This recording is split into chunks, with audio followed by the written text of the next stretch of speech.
Muy bien. Bueno, pues ya ahí está, ¿no? La parte de la ilustración que hoy vamos a ver. Ya llegó aquí Andrea también. Perfecto.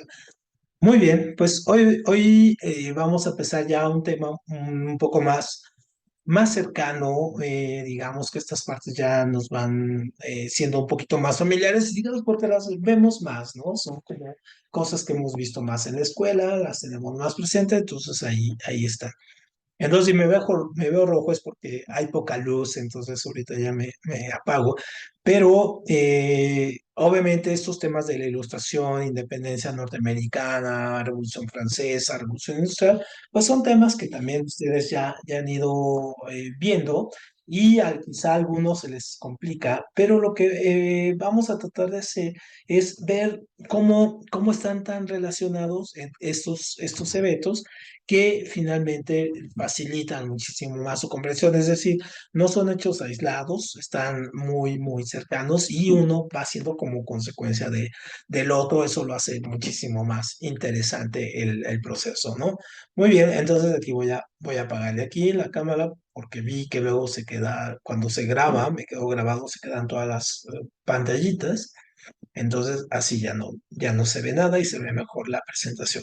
Muy bien. Entonces, ¿se acuerdan que en la sesión anterior habíamos visto toda esta parte de cómo se había construido la edad moderna? Habíamos visto, por ejemplo, cómo de la Edad Media surgió esta Edad Moderna con una serie de eh, procesos tanto artísticos, políticos, culturales, como el Renacimiento, el Barroco, y esta cuestión entre la luz y la oscuridad que peleaba, ¿no? Y eran procesos que se venían dando ahí siempre salía un proceso como de luz y luego otro que lo regresaba, en fin. ¿No? Entonces, digamos que todos esos siglos se dieron así. Entonces, el siglo XVIII, también conocido como el siglo de las luces, por la parte de la ilustración, es un siglo muy interesante porque va a romper, en este caso, con la que nosotros conocemos como la edad, en este caso la edad moderna, y va a dar pie a que surja lo que nosotros conocemos como la edad contemporánea. Ujú. De ahí va a ser el cambio, va a ser el cambio con la Revolución Francesa. Entonces, ¿se acuerdan que durante la Edad Moderna algo que habíamos visto es que los reyes y los gobernantes habían adoptado una forma de gobierno que era el absolutismo? Ajá. El absolutismo, en este caso, era este régimen de los reyes de tener el poder total, absoluto, máximo, y donde los reyes tenían en este caso todos los derechos, ajá, todos los derechos, y los súbditos en este caso tenían todas las obligaciones. Entonces, obviamente, este poder absoluto, pues corrompía también a la misma mentalidad del rey gobernando así de una manera férrea, fuerte, a veces excediéndose. Por lo mismo, porque ellos mismos tenían una serie de justificantes o de escritores que justificaban su actuar. Ojo, este escritor es muy importante, es Thomas Hobbes. Entonces, Thomas Hobbes escribe un libro que es muy básico para entender este pensamiento absolutista, que se llama el Leviatán. Entonces, en el Leviatán tenemos a Hobbes de alguna manera justificando que el rey es la cabeza. En este caso, el Leviatán es un monstruo, el rey es la cabeza y el cuerpo del monstruo, en este caso, es el pueblo. Entonces, otra cosa muy importante de los reyes para volverse reyes absolutistas es que vuelven a asumir o tienen esta cuestión muy importante de el designio divino, es decir, que Dios en este caso los eligió, les dio la familia y todo este asunto para seguir gobernando. Entonces, ahora todavía hay monarquías, ajá, hay monarquías que todavía viven con esa idea, con la idea de la cuestión divina y que ellos son los elegidos por el pueblo y todo ese asunto. Entonces, no sé si ven o han visto esta película de The Crown en Netflix sobre la reina, sobre la monarquía de la reina Isabel. ¿Alguien de ustedes ha visto esta serie. ¿No la has visto, Ana o Andrea, Carlos, Yaritzel? ¿Alguno de ustedes la ha visto? ¿Cuál, perdón? The Crown, La Corona. Sí, sí, Ujú. ya. ¿Y qué te pareció? Me gustó bastante. Ajá. ¿Y qué es qué es lo que muestra en realidad ahí la parte de la serie? Que hay unas partes de ficción, sabemos, y hay unas cosas que se las inventaron, ¿no? Pero, ¿qué es lo que te hace ver cómo se ve la familia, cómo se ve una corona? Pues lo muestran más desde el punto de vista como que más humanos, no tan ¿Más humano? idealizados como lo hacen en la prensa. O Exacto. sea, muestran sus errores y sus problemas bastante. Exacto, es decir, los muestra como seres humanos, ¿no? Y como seres humanos, pues obviamente tienen un montón de defectos y tienen un montón de vicios y de gustos y de amores y desamores, en fin, o sea, prácticamente estamos viendo a seres humanos ahí, ¿no? Estamos viendo a seres humanos ahí. Entonces, en este caso, las monarquías del siglo XX, pues ya no viven tanto con esa idea de la divinidad o el derecho divino, aunque algunas se la siguen creyendo, ¿no? Sobre todo algunas monarquías árabes. Pero, por ejemplo, las monarquías, imagínense ustedes una monarquía en el siglo XVII, el siglo XVI, por ejemplo, donde sí asumían que ellos eran casi, casi designados por un dedo de Dios, ¿no? Así tú eres el rey. Entonces, bueno, podían hacer lo que querían, las peores cosas. Ellos mismos, eso es muy interesante, porque estas monarquías se asumían más allá de los hombres, ¿no? Es decir, asumían que ellos no eran humanos, que eran más allá de ello, ¿no? Que no estaban a este nivel. Entonces, eso, ¿qué es lo que crea? Pues eso lo que crea es que aleja, en este caso, al rey, al gobernante, lo va alejando del pueblo, del pueblo que está gobernando, y el pueblo comienza a crear una especie de enojo, de frustración, de resentimiento hacia el gobernante. Ahora, el gobernante, en quién también se apoya para todo este asunto de su derecho divino y todo ese asunto? Pues sí, pues en la iglesia, ¿no? Y entonces acuérdense que en esta época, ya había pasado, en la Edad Moderna, surgió esta cuestión de la reforma, ¿no? De la reforma, y en la reforma el personaje más importante es Martín Lutero, ¿no? Y entonces Martín Lutero fue un personaje muy importante en la reforma, porque lo que hizo fue protestar. ¿No? De ahí surgieron las religiones protestantes. Protesta contra el monopolio que tiene del dogma cristiano el Papa católico, ¿no? Entonces, el Lutero dice, bueno, es que ¿por qué el Papa debe de interpretar la religión de tal manera si somos muchos y todo ese asunto, ¿no? Entonces, obviamente, lo que hace Lutero es agarrarle y quitarle eso. Y entonces pone sus famosas tesis, ¿no? Que son cuestionamientos a la misma voz del Papa, ¿no? Entonces, permítanme un segundo. Ajá. Y es que estoy aquí con una cosa. Ya.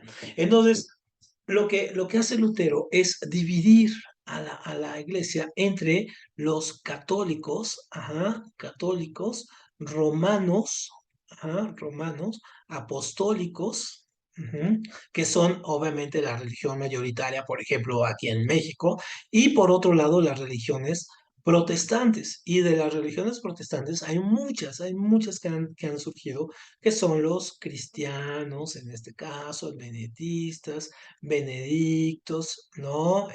Los mormones, los testigos de Jehová, en fin, todas y todas y todas, hay muchas, ¿no? Que son protestantes porque tienen la propia interpretación del dogma. ¿Y cuál es el dogma? Pues está incluido en la Biblia.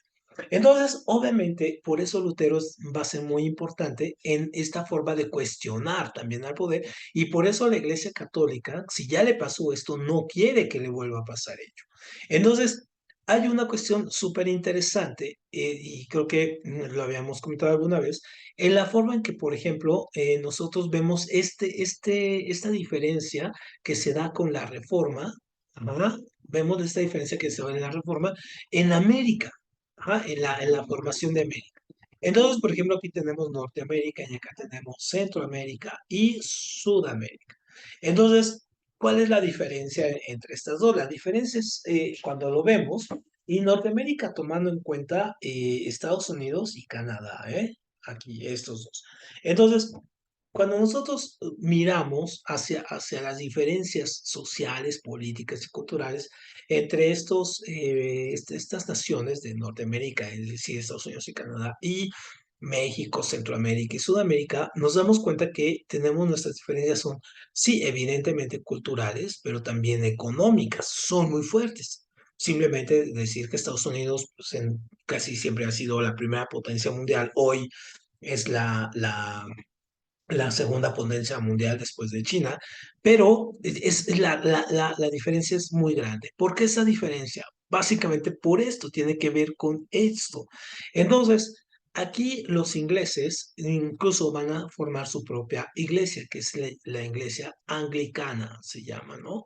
La anglicana. Y tienen su propio ritmo, su propio credo, sus propios sacerdotes, en fin, todo ello y está separada de la iglesia del Papa, o sea, no tienen relación con él. Entonces, ellos en Inglaterra, se va a formar también otro grupo religioso que son los calvinistas, ¿no? De Calvino.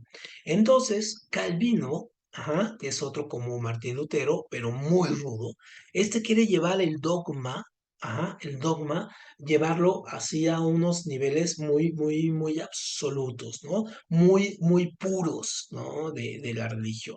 Entonces se vuelve como muy purista y persigue a los que no llevan el dogma y se vuelve muy severo, en fin, ¿no? Entonces, cuando en Inglaterra expulsan a una serie de personajes que no le conviene, en este caso a la corona tenerlos, estos se vienen aquí a América. Ajá, se vienen acá. Y entre estos se vienen los calvinistas. Ajá. En lo de los calvinistas tenían una forma de pensar también muy curiosa la cuestión de la religión. Una de las cosas que tenían muy presentes es la separación entre la materia y el espíritu. Entonces, por ejemplo, decía los calvinistas, ¿no? Por ejemplo, el hombre y Dios, ¿no? Dice, el hombre es materia, Dios es espíritu. Por lo tanto, el hombre, ¿no? Su riqueza debe de ser de forma material y la de Dios espiritual. Entonces, ellos no ven con no, o sea, en absoluto, no ven con nada mala forma la riqueza. Ajá, la riqueza. Es decir, sí lo puede ser porque parte del trabajo humano y entonces estás generando esta riqueza para, en este caso, agradarle al Dios. Entonces, cuando llegan estos peregrinos acá, no, aquí hay muchos pueblos indígenas, entonces lo que hacen son dos cosas. Uno, o los acaban, ¿no? O los destruyen, o los mandan a reservaciones. Pero algo que hacen es que no se mezclan, es decir, no hay mestizaje, ¿no? Entonces, al no haber mestizaje en este caso, no van a tener todos estos problemas de herencias, problemas raciales, en fin, que vamos a tener en América. Entonces, otra cosa que hacen muy importante, estos se ponen a trabajar.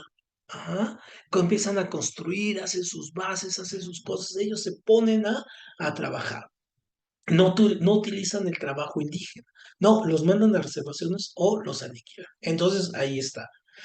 Mientras que en América del Centro, bueno, la que era la Nueva España y Centroamérica y Sudamérica, llega el catolicismo, ¿no? Y entonces el catolicismo trae otro tipo de pensamiento. Por ejemplo, en la bula intercetera, es decir, la negociación que hace el Papa con los reyes católicos, les dice, pues ustedes se pueden quedar con toda la riqueza material, ¿no? O sea, con el dinero, el oro y todo ese asunto. Eso quédense ustedes a los reyes.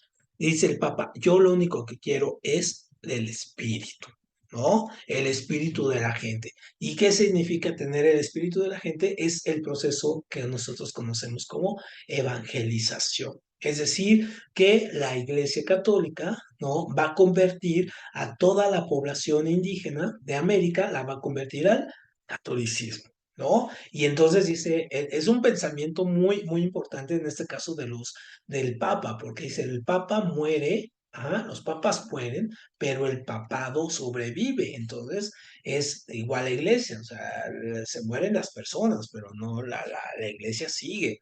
Entonces, obviamente el oro y la plata también se acaban, se distribuyen de otra forma, pero la fe continúa. Tal manera que pues realmente la ciudad, bueno, aquí en México como tal, no sé, en Guatemala, me imagino que va a ser muy similar, el 90% de la población es católica, ¿no? Pero esto va para la baja, ¿eh? O sea, cada vez es menos. Creo que en 90% me estoy elevando mucho en la actualidad, creo que es demasiado, pero sí es mayoritariamente católica. Entonces, obviamente, otra cosa que pasa, los españoles que llegan acá, primero se mezclan, ¿no? Con los indígenas, crean el mestizaje y ponen a trabajar a los indígenas y ponen a trabajar aquí a ellos en lugar de ellos ponerse a levantar sus propias construcciones, sus propios negocios. Entonces, en la actualidad, pues vemos esto, ¿no? Podemos ver prácticamente el continente dividido en dos, ¿no? Uno muy próspero, muy rico y otro sumido en estratos de pobreza muy, muy, muy, muy marcados. Esa es la diferencia que hace, en este caso, la reforma, ¿no? La reforma luterana. Aquí podemos explicar esta diferencia a través de ello. Entonces, obviamente, el uso de, por un lado, el absolutismo, ¿no? De los reyes, más la religión, en este caso, de los papas, pues hacían que esto fuera el poder, ¿no? Era el poder. Y, a ver, Andrea, esta pregunta es para ti. Por ejemplo, tú eres la monarca y tienes a la iglesia a un lado. ¿Cómo haces para perpetuar ese poder? O sea, tienes a la monarquía y tienes a la religión y ese es el poder. Pero ¿cómo haces para mantener ese poder? ¿Cuál es la base de ese poder? Y esto lo responde aquí. Esto. ¿Cuál sería?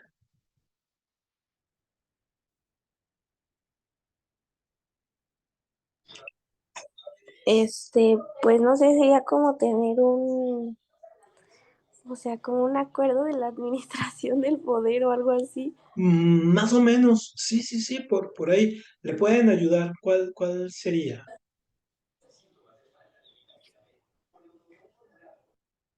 O sea, ¿cómo sería ese acuerdo?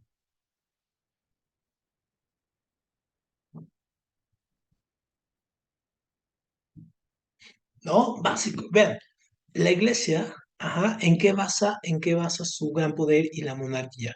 En esto de creerse divinos y en esto de todo el dogma. Se basan, en este caso, en algo muy sutil que lo utilizan, en la ignorancia.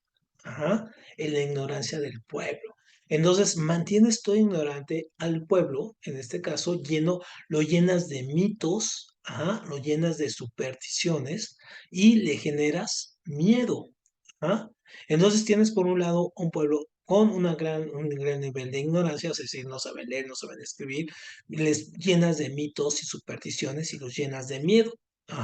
Entonces en esta época, ay, perdón, no es casual que en estos años todos los mitos que conocemos ahora sí de las brujas, el diablo, los fantasmas y todo, surgieran en esta época, tuvieran su gran, gran despegue, ¿no? Para, en este caso, infundarle pueblo a la sociedad. Entonces, va a llegar una generación, en este caso, de personas, en este caso se van a llamar burgueses, y acuérdense que los burgueses son estas personas que vivían en estos pueblos que llamamos burgos. Y los burgos, en este caso, son de comerciantes. Entonces, en este caso, los burgueses van a llegar pues, y con la riqueza, ¿no? Ellos tienen la riqueza y tienen el dinero, ¿se acuerdan que ellos inventan el papel moneda, el dinero, las monedas? O sea, las monedas ya existían, pero ellos les dan el uso, ya un uso totalmente diferente a la acumulación del dinero de los bancos, ¿no? Y ellos tienen la riqueza como tal. Entonces, esta cuestión, esto de la riqueza, viene a oponerse mucho con la cuestión de la ignorancia y el miedo, porque estos son dos elementos que no permiten a la burguesía, en este caso, generar más riqueza y dinero. Estos son como sus grandes obstáculos, ¿no? Tienen que liberar de la gente de eso. ¿Y cómo lo van a hacer? Pues obviamente van a empezar primero tratando de educar al pueblo, ¿no? Educar, ujú, educar al pueblo. Entonces, los burgueses se trazan todo un plan, ¿no? Entonces, primero hay que educar al pueblo. Después de que eduquemos al pueblo, en este caso, le damos letras, le damos lectura, le decimos cómo es el mundo, le quitamos el miedo, ajá, y lo volvemos más culto, ¿no? En la medida de lo que se pueda. Y ya, o sea, no miedo, ¿no? Y ya en esa medida, luego sigue, los ponemos, ajá, les damos ideas, ajá, les damos ideas, es decir, cuáles son las ideas que les van a dar, las ideas, por ejemplo, de la libertad. Y entonces después, el último punto va a ser, los vamos a mandar a luchar por nosotros, ¿no? Es decir, los burgueses como tal, ¿no? La clase burguesa, los comerciantes grandes, dicen, bueno, nosotros no nos vamos a manchar las manos de sangre, ¿no? Para eso, pues vamos a educar al pueblo y todo, y los vamos a poner a luchar. Entonces, si se fijan, aquí pasa algo súper interesante. Lo que pasa, lo que vamos a estar viendo, es que, por un lado, el que sale, el que es la moneda de cambio y es el que utilizado por todo, pues es el pueblo, ¿no? Entonces, que vive en la pobreza, ¿no? Una pobreza extrema, vive lleno de miedos, lleno de miedo de la ignorancia y todo, y entonces se vuelve, en este caso, el gran referente que hay que ganarlo.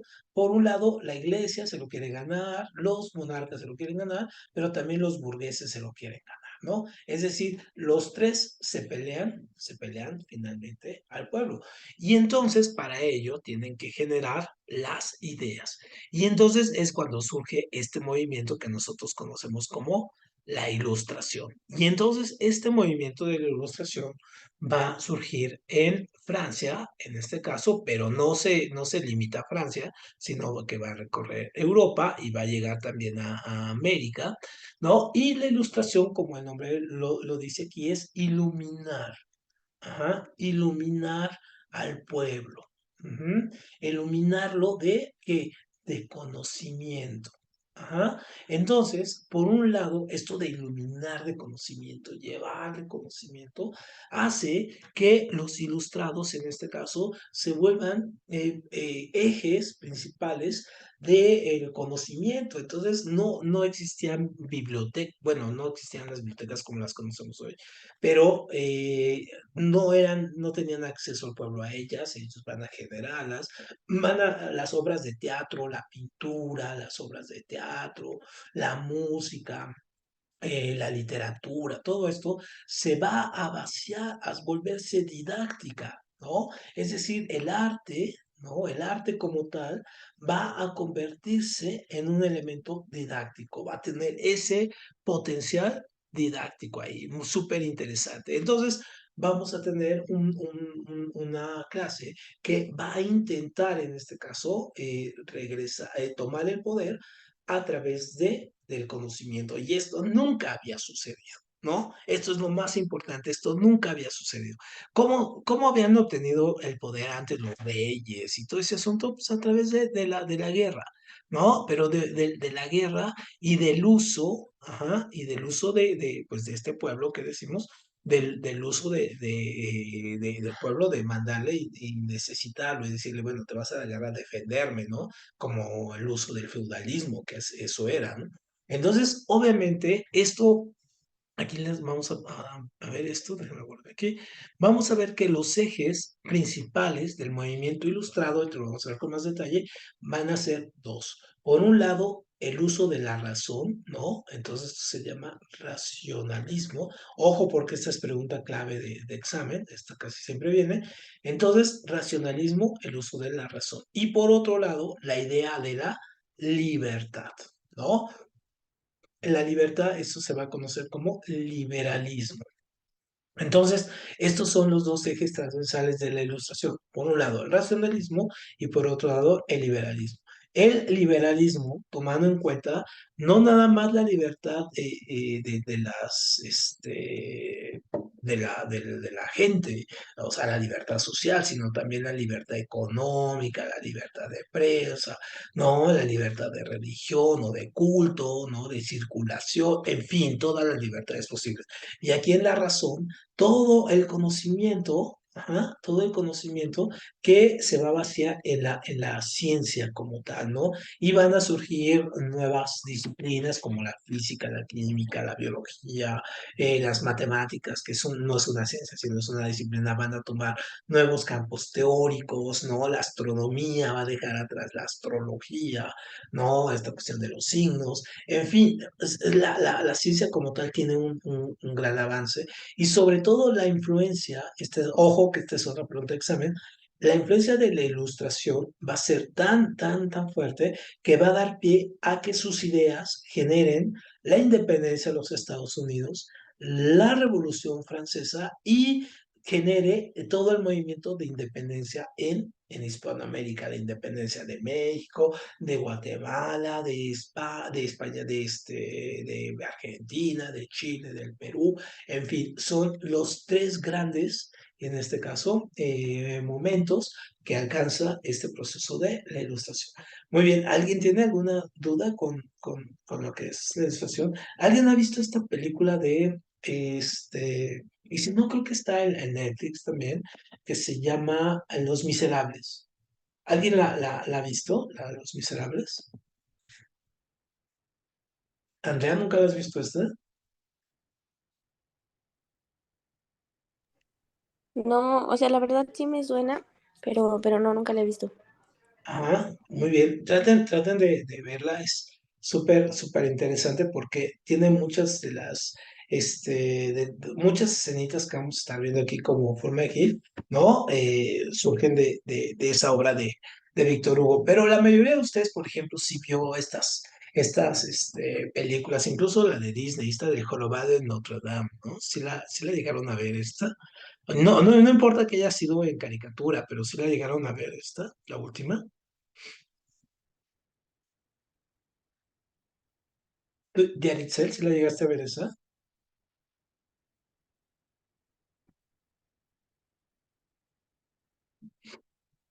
Porque prácticamente ahí es donde sale muchas de las escenas que posteriormente se volvieron icónicas de las revueltas de la revolución, surgen ahí, ¿no? Muy bien, pues vamos a empezar.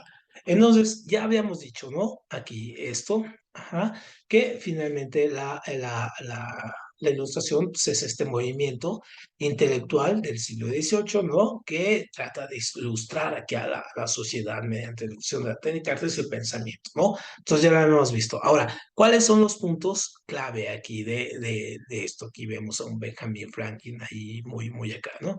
Entonces, ¿cuáles son los puntos importantes? Esto, primero, hacer una crítica de la sociedad. ¿Por qué hacer una crítica de la sociedad? Bueno, pues finalmente para poder impulsar que alguien piense como tú, en este caso, como hacer una crítica de la monarquía y de la iglesia, pues finalmente pues hay que hacer la crítica de esa misma, ¿no? O sea, decir cómo están las cosas. Luego, decíamos, el uso de la razón, ¿no? Prácticamente para hacer a la gente que deje los mitos y deje todas estas ideas de superstición, ¿no? Mediante la razón. Y esto, ¿no? Esto nos da pie para esto, el rechazo a la revelación divina y la tradición, es decir, se empiezan a cuestionar el origen divino de los reyes o todas sus tradiciones que tenían basados en esta ignorancia y el miedo. Algo que se ve también es que va a surgir posteriormente un movimiento que se va a llamar así, que se los pongo, que va a ser el positivismo. Ajá. ¿Se acuerdan que vimos incluso al principio que es una escuela historiográfica? Esto de ver la historia finalmente como progreso, esta historia donde tenemos este evento y dado que este evento surge, va a surgir uno más grande y luego otro más grande y así, ¿no? Es decir, cada vez se va progresando más a través de la historia. Tienen esta otra gran bandera que estaba a ser como su bandera en su momento de lucha, la libertad, pero acuérdense que la libertad como una libertad social, cultural, política, económica, en todos lados, ahí, ¿no? Entonces, estos movimientos, estas ideas, pues al final del día van a generar cambios socioeconómicos, es decir, la burguesía quiere tomar el poder y para tomarlo, pues necesita generar cambios, necesita generar nuevas estructuras. Y entonces, por un lado, necesita que haya, en este caso, la empresa, que surja la empresa como tal, que haya una administración, que haya un comercio, que haya una industria, aunque va a ser muy incipiente, pero necesita tomar esas riendas, ¿no? Ya no que el rey, ajá, ya no que el rey sea el que decida los precios o los costos o las rutas comerciales, sino que sea algo que va a surgir en ese momento, este término que va a ser el mercado, ¿no? Entonces va a surgir la idea del mercado, es decir, donde entran las cosas, ¿no? El dejar hacer, dejar pasar, entran las cosas, ¿no? El mercado las regula, les pone precios a través de la oferta y la demanda y luego salen circulando, ¿no? Y lo que surgen son, por un lado, mercancías, ajá, productos y capitales. Más adelante vamos a ver qué significa cada una de estas, ¿no? Y obviamente este también movimiento ilustrado va a ser sin duda, por ejemplo, París, Londres, todas estas grandes urbes ahora van a crecer a partir de que va a llegar una población rural, ¿no? Va a llegar a buscar una manera diferente de vivir o de ganarse la vida a través de irse a las ciudades, ¿no? Irse a las grandes ciudades. Y entonces, obviamente, al tener ciudades más grandes, tener nuevas clases económicas, pues obviamente van a buscar la burguesía tener una organización del Estado, pues más eficiente. ¿Y qué significa que sea más eficiente? Es decir, que sea menos, ¿no? Que sea menor, es decir, que el rey, en este caso, intervenga menos en los asuntos de la economía y de la sociedad, y que más bien sea una figura, como lo es hoy, como son la mayoría de las monarquías europeas, que son casi productos de ornamentación. Por ejemplo, si ustedes ven esta de la serie de Crow, se dan cuenta que es más funcionan la reina, ¿no? La reina Isabel, esta que murió, más funciona como símbolo que como poder real. Es decir, el poder real está en el primer ministro. Pero la reina como tal, pues tiene un poder simbólico de unificación de los pueblos, es la carga histórica, la carga cultural que representa la mujer, ¿no? Sí, de que el orgullo que siente el pueblo por ella. Entonces, al final del día también, la ilustración nos va a dejar esto, ¿no? Nos va a dejar un avance científico y técnico. ¿Por qué? Pues porque va a haber una revolución, ¿no? Como decíamos, en la parte de la ciencia y entonces muchos conocimientos que antes no se atrevían a salir, ¿no? En la Edad Moderna, pues por la idea de que pudiera ser juzgado, que pudiera ser, en este caso, llevado a la quema de la hoguera o en este caso sacado de la iglesia, excomulgado y todo ello, pues como era muy importante, entonces no se atrevían a hacerlo. Entonces, en esa época, con la iglesia hacia abajo, o sea, viniéndose, perdiendo su poder, pues entonces la ciencia tiene una gran relevancia y se va para arriba, ¿no? Y entonces esto va a dar pie a que vaya a ir terminando este gran momento que vamos a llamar el viejo régimen, ¿no? O el antiguo régimen. ¿Cuál es el antiguo régimen? Este que decíamos al principio, el sustentado por los reyes y apoyado por las iglesias. Con el miedo y la ignorancia como bastiones muy fuertes y la pobreza como el sostén económico de esto. Muy bien. ¿Alguna duda con estos puntos aquí de la ilustración? ¿No? ¿Sí queda claro lo que fue ahí? Perfecto. Muy bien. Entonces, de la ilustración, nosotros vamos a ver que tenemos a personajes claves aquí, que son los ilustrados y que les preguntan mucho en el examen, ¿no? Entonces, los ilustrados que nosotros tenemos, básicamente conocemos más a los franceses que a los ingleses, en este caso, o algunos también pensadores americanos, como Benjamin Franklin, ¿no? Que también aportó su pensamiento aquí a la ilustración. Entonces, la mayoría de los franceses en este caso, como surge aquí el proceso, pues vamos a conocer a Montesquieu, ¿no? Montesquieu es muy importante, vean, va a ser súper importante Montesquieu. ¿Por qué? Porque Montesquieu, él crea esta idea de la división de poderes. Aquí, ¿no? La división de poderes. Y él escribe un libro fundamental, ¿no? Que se llama, en este caso, el espíritu de las leyes. El espíritu de las leyes. Y entonces él funda esta idea de que las leyes finalmente lo que hacen son una especie de encadenamientos que van haciendo que la sociedad funcione. Es decir, sin leyes, pues no puede haber orden. Sería un caos, sería anárquico. Entonces él piensa, Montesquieu, que el poder del gobierno, o el poder, ojo, el gobierno y el Estado son cosas diferentes. El Estado, en este caso, incluye al gobierno, no al revés. Entonces piensa que la división, en este caso, de poderes debe de tener tres, ¿no? El poder ejecutivo, el poder legislativo y el poder judicial, ¿no? Entonces, que si se fijan, es el que tenemos ahora, ¿no? Así es como están los sistemas republicanos o la mayoría de sistemas, en este caso, de gobierno en el mundo. Entonces, ¿qué es lo que hace el Poder Ejecutivo? El Poder Ejecutivo, en su nombre lo dice, administra, ejecuta acciones, ¿no?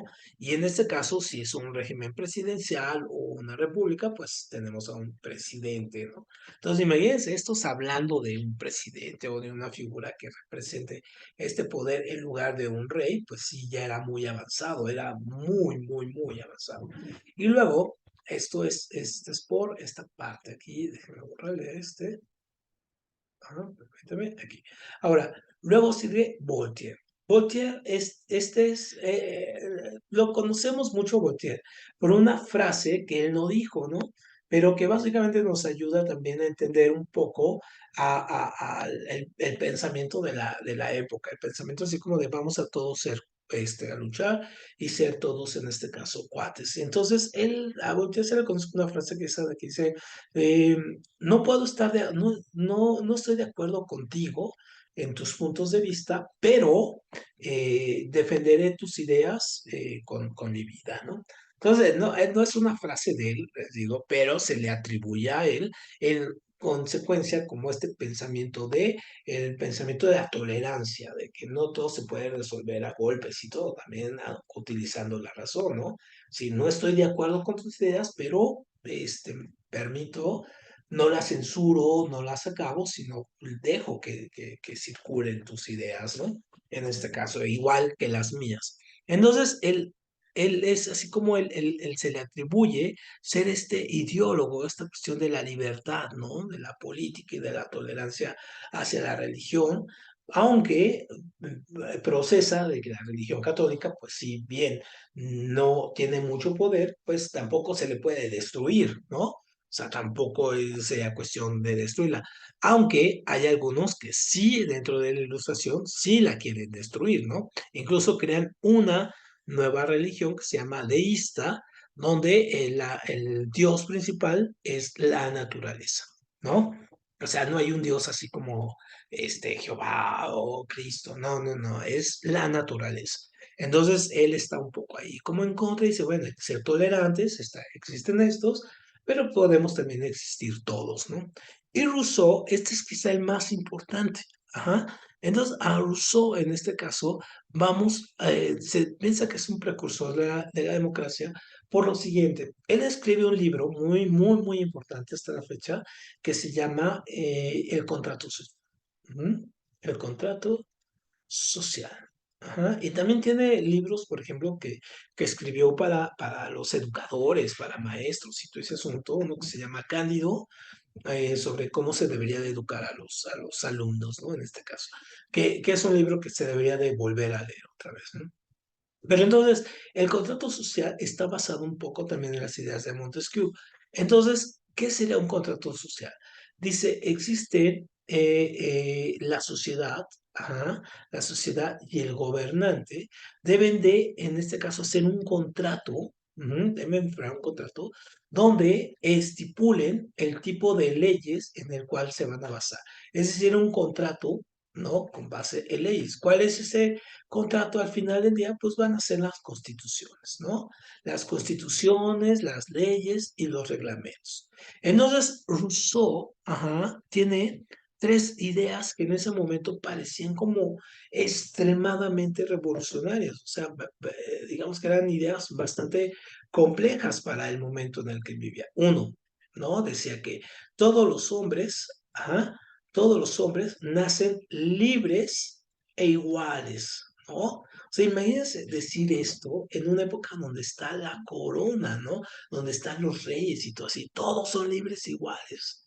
O sea, dicen, ¿cómo? No, esto no puede ser. O sea, los monarcas dicen, o sea, un pescador de un pueblo no puede ser igual que el rey. Entonces Rousseau decía, claro que sí, porque igual nació libre y es igual que tú, ¿no? Entonces tú le quitaste la libertad, ¿no? Pero entonces ahí es donde viene el asunto de la libertad. Y donde la gente empieza a tomar en cuenta, ¿no? O sea, imagínense a un campesino francés que en esa época que llegan y le dicen esto, pues tú eres libre igual que el rey, ¿no? Entonces, pues él dice, bueno, ¿por qué sigo viviendo en la pobreza? ¿O por qué sigo viviendo aquí? ¿O por qué el rey me cobra impuesto? ¿O por qué todo ese asunto? Entonces, obviamente, poco a poco se va a ir levantando. Entonces, esa es una primera idea de Rousseau. Y otra segunda idea que tiene Rousseau es esta cuestión de que, y viene al principio del libro, ¿no? De que, bueno, todos los hombres nacen libres e iguales, y que también nacen buenos por naturaleza. Ujú. Entonces, esta es una idea, esta es como que la idea más débil de Rousseau, en el sentido de que él piensa por ejemplo, piensa que los americanos, los nativos americanos o las comunidades indígenas americanas son como la representación de esto de los hombres buenos, ¿no? O sea, un hombre que ha vivido sin la influencia de otros hombres o de la maldad, entonces es bueno. Y que la sociedad, ¿no? Les va quitando esta inocencia y los va volviendo malos y todo ese asunto. Y pues, hoy sabemos con la ciencia y con todos los avances que tiene las neurociencias y todo, que pues esto no es tan cierto, ¿no? Es decir, no todos los hombres nacen buenos por naturaleza, sino que hay algunos que nacen pues ya con algunas tendencias ahí, ¿no? Un poco complejas. Y la tercera gran idea de Rousseau es los hombres nacen libres, iguales, buenos por naturaleza, sin embargo, deben estar atados a cadenas, ¿no? Por siempre. ¿Qué sería? Que esto, es muy contradictorio esto, porque si somos libres y somos iguales, ¿por qué debemos estar atados a cadenas? ¿Qué significarían esas cadenas, Ana? ¿Qué son las cadenas?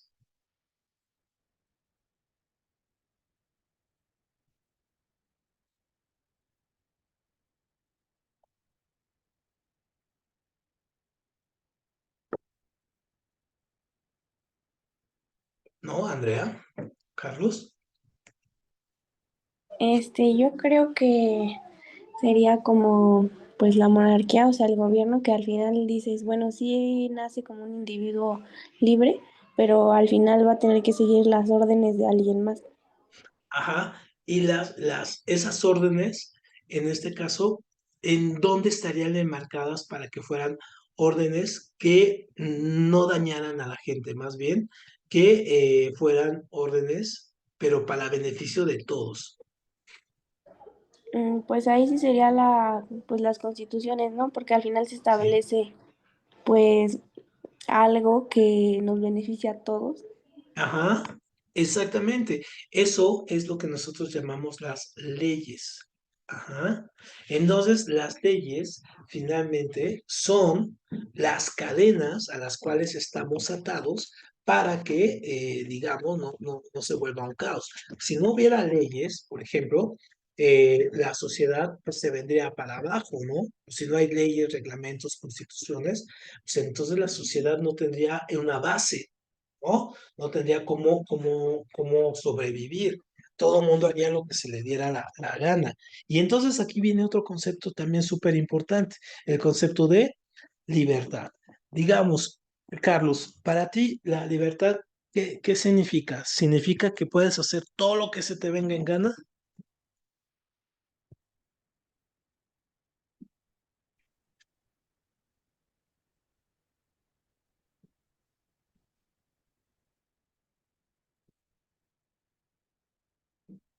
Ana, la libertad es que uno pueda hacer todo lo que se le venga en gana o tendría otro significado.